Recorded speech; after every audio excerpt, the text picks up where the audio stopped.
अच्छा तो आइए आज बात करते हैं इजराइल और ईरान के दरमियान जारी एक ऐसी जंग की जो नजरों से ओझल है।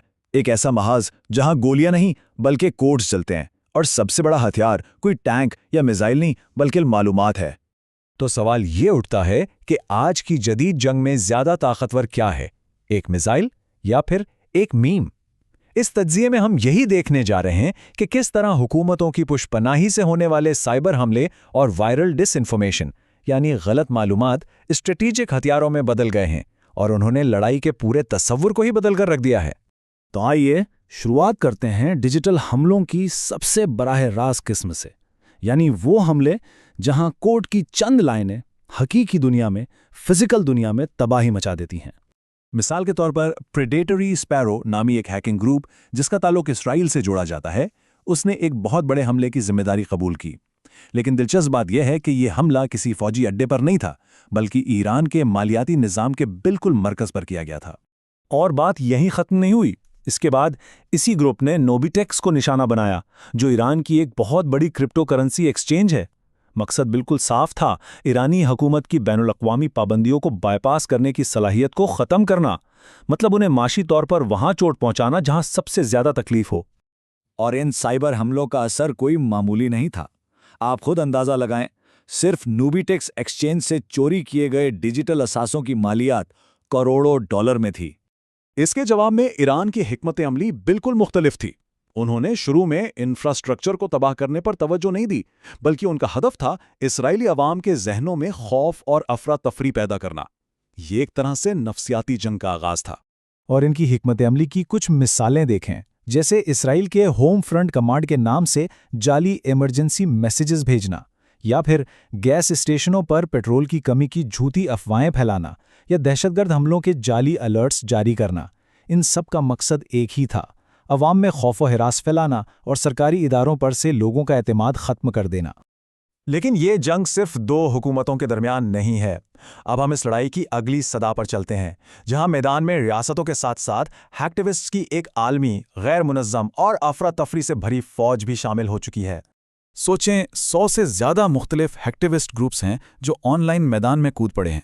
इसने इस इलाकाई मसले को एक आलमी साइबर जंग में बदल दिया है, जहां कोई उसूल या ज़ाब्ता नहीं है।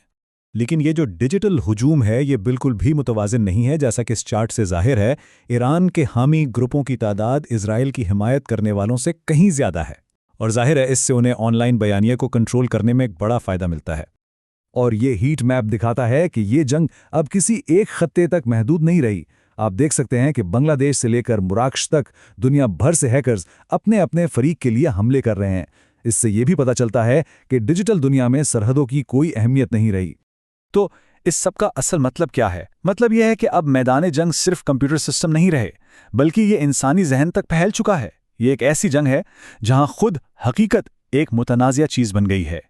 ईरान ने इस मकसद के लिए एक बहुत ही मुनज़्ज़म तरीक़ाकार अपनाया है। सबसे पहले वो एआई से बनी प्रोफाइल तस्वीरों के ज़रिए जाली ऑनलाइन शख्सियात की एक फ़ौज बनाते हैं। फिर बॉटनेट्स यानी खुदकार अकाउंट्स के ज़रिए अपने प्रोपेगेंडे को फैलाते हैं ताकि लगे कि ये आवामी राय है। उसके बाद डीप फेक्स और जाली तस्वीर के ज़रिए मज़ीद कन्फ्यूजन पैदा की जाती है। और आखिर में मकसद ये होता है कि आम शहरियों के लिए सच और झूठ में फ़र्क करना ही नामुमकिन हो जाए। ये सिर्फ झूठ फैलाना नहीं, ये हकीकत के तस्वुर पर ही हमला है। और ये सिर्फ कोई थियरी नहीं है, ईरान ये काम अमली तौर पर कर चुका है।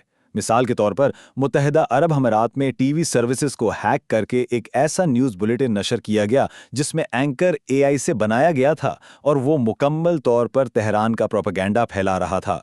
ये डीप फेक टेक्नोलॉजी का एक खतरनाक इस्तेमाल था। अब ये जो नई हकीकत है, ये लीडर्स के लिए एक बिल्कुल नया चैलेंज है।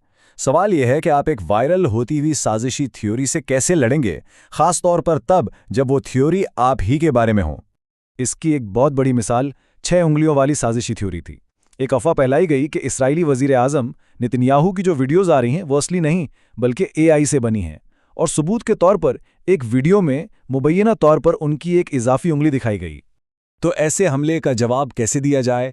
कोई सरकारी प्रेस रिलीज जारी करने के बजाय जवाब बहुत ही बराह रास्त, ज़ाती और डिजिटल दौर के हिसाब से दिया गया। इसी तरह एक और वीडियो में अमरीकी सफ़ीर के साथ मजाक करते हुए उन्होंने अपनी मौत की अफवाहों को रद्द किया। इससे यह ज़ाहिर होता है कि अब रहनुमाओं को इस मालूमाती जंग में खुद ज़ाती तौर पर शामिल होना पड़ रहा है। उन्हें सोशल मीडिया का इस्तेमाल करके बराह रास्त आवाम तक पहुंचना पड़ता है ताकि ऐसे वायरल झूठ का मुकाबला किया जा सके। तो इन सब वाक़यात का बैनुल-अक़वामी पॉलिसी और जंग के मुस्तकबिल के लिए क्या मतलब निकलता है? आइए कुछ अहम तरीन नताइज पर एक नज़र डालते हैं। ये तनाज़ा हमें जदीद हाइब्रिड वॉरफेयर की एक बहुत वाज़ेह तस्वीर दिखाता है। यहाँ जंगें एक ही वक्त में कई महाज़ों पर लड़ी जाती हैं, फिजिकल, डिजिटल और सबसे बढ़कर जहनी महाज पर। यहाँ आम शहरी आबादी नफ्सियाती हमलों का सबसे बड़ा हदफ होती है। बयानिए पर कंट्रोल यानी अपनी बात को मनवाना उतना ही ज़रूरी हो जाता है जितना किसी इलाके पर कब्जा करना, और एआई से बनाई गई गलत मालूमात एक नए किस्म का स्ट्रेटेजिक हथियार बनकर उभरी हैं। और आखिर में ये सब हमें एक बहुत ही परेशान कुन सवाल पर ला खड़ा करता है। जब हकीकत खुद एक हथियार बन जाए तो कोई भी मुल्क वाकई महफूज कैसे रह सकता है? जब लड़ाई सरहदों के अंदर ना रहे और सच्चाई खुद निशाने पर हो, तो जीत और अमन की हमारी पुरानी तारीफें खतरनाक हद तक बेमानी हो जाती हैं।